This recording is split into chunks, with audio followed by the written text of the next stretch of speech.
actions employing multiple threat vectors all along the western border. Pakistan employed UCAV, drones, long-range weapons, loitering munitions and fighter aircrafts to target civilian areas and military infrastructure. Pakistan military also resorted to air intrusions using drones and firing of heavy caliber weapons along the line of control. Along the international border and the line of controls, air intrusion and several harassment attacks were also attempted from Srinagar till Nalia at more than 26 locations. Indian Armed Forces successfully neutralized these threats and majority of the vectors. However, limited damage was sustained to equipment and personnel at Indian Air Force stations at Udhampur, Pathankot, Adampur and Bhuj. There were also several high-speed missile attacks noticed subsequently after 0140 hours in the night at several air bases in Punjab.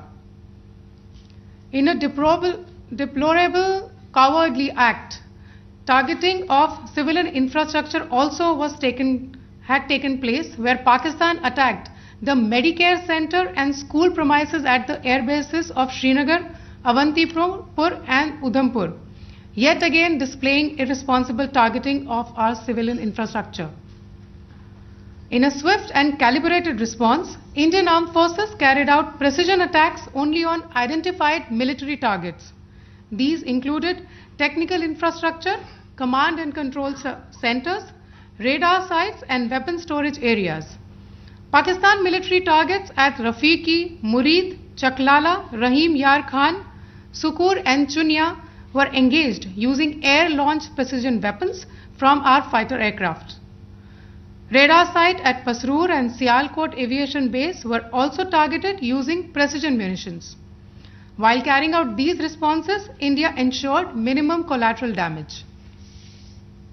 Pakistan has also attempted to execute a continued malicious misinformation campaign with claims of destruction of Indian S-400 system at Adampur, destruction of airfields at Suratgarh and Sirsa, BrahMos base at Nagrota, RT gun positions at Derang Yari and Chandigarh forward ammunition depot, with heavy damages to other military stations being propagated on social media. India unequivocally rejects these false narratives being spread by Pakistan. Along the line of control also, Pakistan has attempted multiple air intrusions using drones and conducted shelling using heavy caliber RT guns, targeting civilian infrastructure and killing some civilians. Heavy exchange of artillery mortars and small arm fire in Kupwara, Baramulla, Poonch, Rajouri and Akhnur sectors continued. Indian Army has responded effectively and proportionately, causing extensive damage to Pakistan Army. Pak military has been observed to be moving their troops into forward areas, indicating offensive intent to further escalate the situation. Indian Armed Forces remain in a high state of operational readiness. All hostile actions have been effectively countered and responded appropriately. Indian Armed Forces reiterate their commitment to non-escalation, provided it is reciprocated by the Pakistan military. At the end, I would also like to show you a few images of Air Force bases in the Punjab sector.